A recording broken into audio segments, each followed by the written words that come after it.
The next day unfolded with the same monotonous precision that governed life in the camp. Yet, beneath the surface of routine, small acts of defiance stirred among the workers. These were the subtle threads of resistance, woven into the fabric of daily life, often unnoticed by the alien overseers, but vital to the spirit of the human captives. Jack started his morning with the usual trip to the mess hall, where thin gruel was served in silence under the indifferent gaze of a Zaltraxian guard.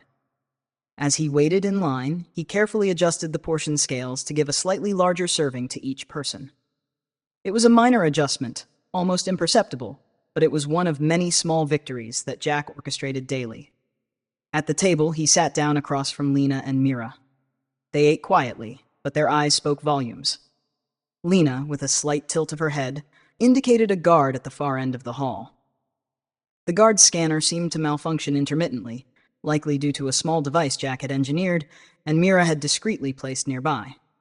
It was nothing major, a slight disruption in the electromagnetic field, but it was enough to cause brief lapses in surveillance, allowing for more private conversations. "New guy in Sector C," Lena whispered under the cover of a cough. "He's scared, needs guidance." "I'll talk to him," Jack murmured back, his voice barely audible over the clink of spoons against bowls. "See what he knows. See if he's with us, or needs convincing." These whispered exchanges were risky, but necessary. They were the means by which Jack and his allies spread hope and maintained a network of resistance within the camp. Each new recruit brought fresh energy and new possibilities for their cause. Later, as Jack led his team through the ruins on another salvage mission, he paused by a particularly large piece of debris. "Help me with this," he called to the group, pointing at the metal carcass of what had once been a vehicle. As they lifted together, Jack let his hand brush against a sharp edge, slicing a small cut into his palm. It was a deliberate act, one that allowed him to visit the camp's clinic, a hub of whispered rebellions under the guise of medical assistants.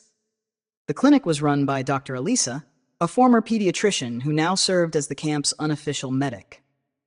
She treated Jack's wound with quick, efficient motions, her eyes meeting his in silent conversation. As she wrapped his hand, she spoke in a low, steady tone. "There's a shipment coming in tonight. Medical supplies. I've arranged for a little miscount." Jack nodded, understanding immediately. The miscount would allow them to stockpile necessary supplies for future endeavors. Perhaps even for treating injuries if their activities escalated into more overt resistance.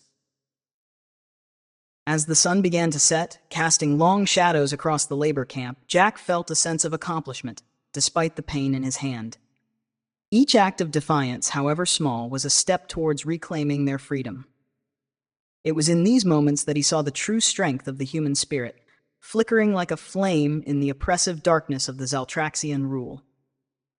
That evening, by the fire, Jack shared the news of the medical shipment with his closest confidants. They gathered closer, their faces lit by the flickering light, discussing plans to distribute the supplies and recruit more to their cause. They spoke in hushed tones, their voices a mixture of excitement and determination. "Every act counts," Jack said, his eyes scanning the group. "Every moment we push back, we're one step closer to taking back our home. Remember, it's not just about surviving, it's about prevailing." As they nodded in agreement, the fire crackled before them, a beacon in the night. Each spark that rose into the dark sky was like their hope, ascending, uncontainable, ready to set the world alight once more. The following morning, the sky was unusually clear, a rare glimpse of blue through the usually smog-laden atmosphere, granting the day a sharp, vivid quality. Jack, accompanied by a small group from the salvage crew, was assigned to a distant sector of the ruins, a place even the Zaltraxians rarely patrolled in depth. It was an opportunity he had been waiting for, a chance to explore more freely the scars left by the invasion on Earth's landscape. As they approached the assigned area, the remnants of what had been a bustling urban center stretched out before them. Buildings were reduced to skeletal frames, their innards spilled out like the entrails of some great beast. Streets once filled with cars and the daily rush of humanity were now just cracked asphalt, overgrown with aggressive weeds and shrubs that had claimed the land in the absence of human tending. Jack led his team through this ghost town, his eyes scanning not just for valuable salvage, but also for any signs of overlooked or hidden resources, safe havens, or caches that others might have missed. As they walked, he pointed out the contrasts to his team. "See how the earth takes back what was hers," Jack said, gesturing towards a plaza where wildflowers had carpeted the ground, vibrant yellows and purples breaking through the gray of destruction. "There's a lesson here for us. Resilience. Regrowth." The crew spread out, each person lost in their task, but mindful of the underlying mission Jack had instilled in them. As they worked, Jack ventured slightly farther, drawn by the structure of what appeared to have once been a museum, a repository of culture and history, now just a shell of its former glory. Inside, the destruction was thorough, exhibits smashed, artifacts looted or destroyed, yet the walls still bore murals and depictions of human achievements and dreams, poignant reminders of what had been lost. Jack's heart ached at the sight, but it also hardened his resolve. He carefully extracted a small, relatively intact painting from beneath debris, its colors still bright under the dust.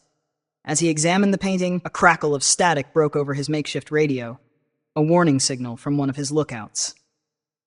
"Drone overhead. Move inside," the voice hissed urgently. Quickly, Jack tucked the painting under his arm, signaling to his crew to take cover. They slipped into the shadows of the broken buildings, their movements practiced and silent. From his position, Jack watched as a sleek alien drone swept over the area, its sensors scanning for unauthorized human activity. Once the drone passed, they continued their exploration, but the encounter was a stark reminder of their precarious existence under alien surveillance. They could never let their guard down completely, not even in these seemingly forgotten places. Later, as they made their way back to the camp, the crew was quieter, each person lost in thought, affected by the day's discoveries and the close call with the drone. Jack sensed their morale faltering and stopped them before they re-entered the main area of the camp. "Look at what we've seen today," he said, holding up the painting for them all to see. "This is why we fight. Not just to survive, but to live again, to ensure that beauty, culture, and freedom are not just memories, but are waiting for us in the future we will reclaim." His words, heartfelt and fervent, rekindled the flame of determination in the crew. They nodded, their spirits lifted, understanding more deeply the significance of their struggles and the importance of their contributions to the resistance. As the sun set, painting the sky with streaks of orange and purple, Jack felt a renewed sense of connection to the earth. It was scarred, yes, deeply wounded by the invasion, but it was not defeated. Like them, it endured, and like them, it awaited the chance to thrive once more. As dusk fell over the labor camp, a cooler breeze swept through, offering a brief respite from the day's relentless heat.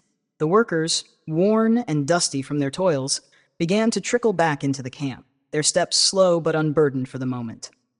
It was the time of day when the harshness of their circumstances eased slightly, allowing them room to breathe, and to be something more than just laborers under the watchful eyes of their captors. Jack returned to the camp with his crew, the weight of the day's discoveries and challenges hanging in the balance with the uplifting words he had shared. As they dispersed towards their quarters, Jack made his way to the communal wash area. The water was cold and bracing, running over his hands and face, sluicing away the grime and sweat of the day. Around him, others engaged in similar rituals, the simple act of washing taking on almost a ceremonial quality as they cleansed away the physical and mental toll of their labor. Afterward, Jack joined the slowly forming queue outside the mess hall. The evening meal was a subdued affair, as always, but there was comfort in the routine, in the familiar faces and shared glances of understanding. He collected his portion, a stew of some sort, thick and bland, and found a spot at one of the long, worn tables. As they ate, conversation buzzed softly around him, a mixture of mundane day recaps and subtle exchanges of information. Jack listened more than he spoke, his eyes occasionally meeting those of his fellow resistance members.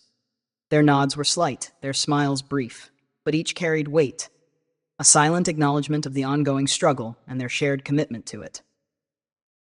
Once the meal was finished, Jack and several others made their way to the small open area where the fire pit had been set up. The night was clear, and the stars were beginning to peek through the haze that so often shrouded the sky. The fire was already crackling as he approached, the flames casting a warm glow that seemed to push back against the cold metal and concrete of the camp. The group settled around the fire, their bodies weary, but their spirits kindling with the warmth. This was their time, however brief, to shed the roles imposed upon them and simply be human. Stories were told, some of laughter and life before the invasion, others of dreams for the future. Each story, whether lighthearted or laden with sorrow, woven into the fabric of their community, strengthening the bonds that held them together. Jack found himself next to Lena, their shoulders brushing occasionally. "It was a good day," she said quietly, her voice tinged with fatigue, but also with an underlying strength that Jack had come to admire deeply. "It was," Jack agreed, his gaze fixed on the flames. "And there will be more good days. We're making sure of that." As the night deepened, some of the group began to drift away, heading back to their quarters for whatever sleep they could manage. But a few, including Jack and Lena, remained, drawn to the warmth and the chance to talk a little longer. In these moments, Jack felt the stark contrast between the harshness of their days and the fleeting peace of the evenings. It was during these downtimes, these quiet gatherings around the fire, that their resolve was fortified, their plans subtly crafted and refined. Here, in the flickering light and shared companionship, the foundation of their rebellion grew stronger, fueled not just by the desire to survive, but by the hope for a day when the earth would be theirs again, free from the tyranny of their alien overlords. As the fire dwindled to embers, Jack stood, stretching his tired muscles. He looked around at those still gathered, their faces illuminated by the dying light, and felt a surge of gratitude and determination. "We keep going," he said, more to himself than to the others, "for as long as it takes." And with that, they extinguished the fire and retreated into the night, each carrying a piece of its warmth back to their cold, stark quarters, holding on to the hope and the promise that the next day would bring them one step closer to freedom. The sun had barely crested the horizon, casting a gentle, golden glow over the labor camp as the workers shuffled towards their daily tasks. Jack, however, had a different plan for the morning. After hearing rumors about an old engineer with knowledge of pre-invasion technology, Jack decided to seek him out, hoping to glean information or skills that could aid their resistance. The old engineer, named Simon, lived in a secluded part of the camp, in a shelter cobbled together from various machine parts and scraps of metal, evidence of his ingenuity and technical prowess. As Jack approached, he noted the subtle signs of modifications around the shelter: a cleverly devised water collection system, solar panels salvaged and repurposed to power small tools, and makeshift antenna protruding from the roof. Knocking softly on the metal door, Jack waited, his heart beating with a mixture of anticipation and curiosity. The door creaked open, revealing a man with a thick beard streaked with gray and keen eyes that sparkled with a hint of mischief. Simon's gaze was piercing, sizing Jack up before he even spoke. "You're Jack, aren't you?" Simon's voice was gravelly but welcoming. "Heard you're the sort who doesn't quite fit the mold around here. Come in, then." Stepping inside, Jack was immediately struck by the interior of the shelter. It was like stepping into a small museum of Earth's past, a collection of old gadgets, books on engineering and physics, and framed photographs of towering structures and machines. "I keep bits of the old world alive in here," Simon explained, following Jack's gaze. "Helps remind me of what we're fighting for. Not just survival, but the revival of human ingenuity." Jack listened intently as Simon began to share his story. Before the invasion, he had been a chief engineer for major construction projects around the world, his life dedicated to turning bold visions into reality. When the Zaltraxians came, he lost everything but managed to salvage his knowledge and a few tools. As they spoke, Simon moved to a workbench cluttered with device parts and tools. "I hear you're looking to understand more about their tech," he said, gesturing for Jack to come closer. "Maybe looking to cause a bit of trouble for our unwelcome guests?" Jack nodded, his mission clear. "We need every edge we can get." Simon smiled, a grin that spoke of defiance and a trace of excitement. "Good. I've been working on something," he began, pulling out a set of blueprints. "It's risky, but if you're up for it, this could be a game changer." The blueprints outlined a plan for a device that could disrupt the Zaltraxians' communication signals temporarily. It was based on their technology, but altered with human ingenuity to create a small window of opportunity, enough time for a significant move against them. The morning passed quickly as Simon detailed the theory and mechanics behind the device, his explanations interspersed with anecdotes from his past projects and escapades. Jack absorbed every word, every schematic detail, recognizing the potential for what this meant for their resistance. As the sun climbed higher, signaling the time for Jack to return to his assigned duties, he stood, shaking Simon's hand firmly. "Thank you, Simon. This could change everything." Simon nodded, his eyes serious, but with a twinkle of rebellious spirit.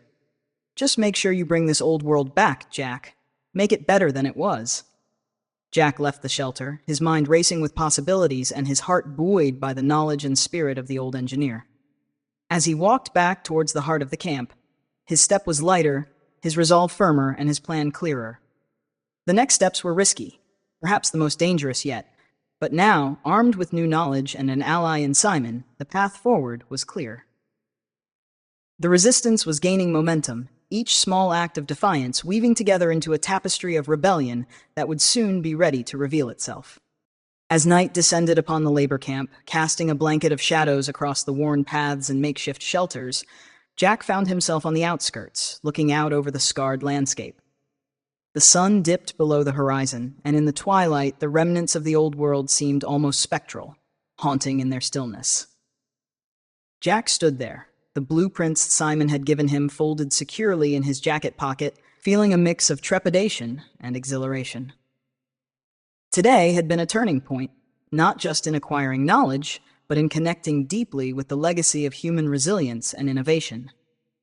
Simon's words echoed in his mind, a call to not only restore what was lost, but to surpass it. Turning back towards the camp, Jack noticed the dim glow of fires being kindled. Small groups of workers gathered around them, their faces flickering in the firelight, a daily ritual to ward off the chill of the evening and the deeper cold of desolation. But tonight, Jack saw these gatherings differently. Each cluster of huddled figures represented not just shared warmth, but shared purpose and potential. Each whispered conversation, each glance exchanged, was a thread in the fabric of their growing resistance. As he approached one of the fires, he recognized faces: Lena, Mira, others who had become not just allies, but friends.